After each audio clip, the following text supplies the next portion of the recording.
هر کسی که مرد باشد یا زنک، هر کسی که مرد باشد یا زنک، تا لجامش را نیابی میزند بس گردنک.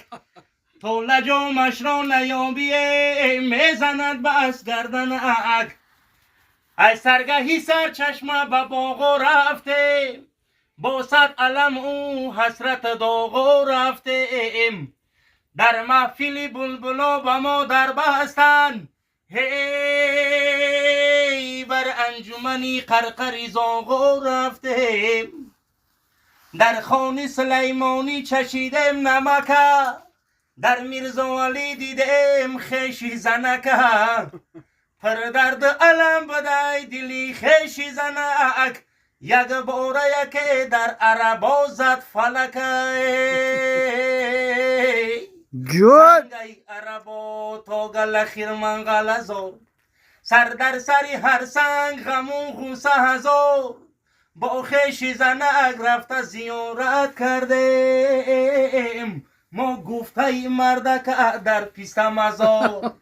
هی صدها غزل شعر ربایی گفتیم، ای درد فراق ای جدایی گفتیم. خوردیم به منجکاو ای آویگرو، شکری نمکی آدی نبایی گفتیم. در یلبلی نم نمی بارا غلطی، در میر شکاران غلطی.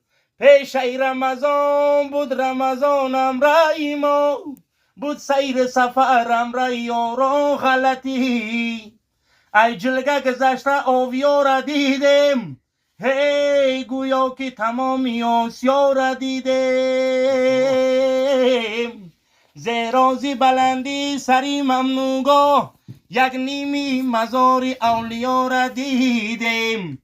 در بارک جان جانی جلی در لوی پنج، اولادی محمد و علی در لوی پنج.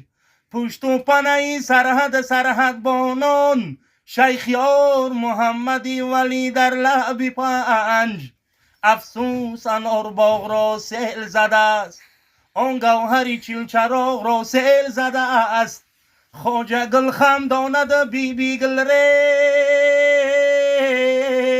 ریز، گل دامنی باغ را سیل زده است. در آن طرفی پنج بیتابد عجبا، کوههای بلند پشتهای سبز قبا. سیده هم یک شهر در افغانستان، سرچشمه و سمتی و چیاب و عربا. دیدیم بزرگواری دریا نظره، دیدیم بهاری سبز و کوه و کمره. برگشتن ما حلاوتی دیگر داشت، با هم سفران قد سنگاوی دره. هی با هم سفران قد سنگاوی دره. رحمت بسیار.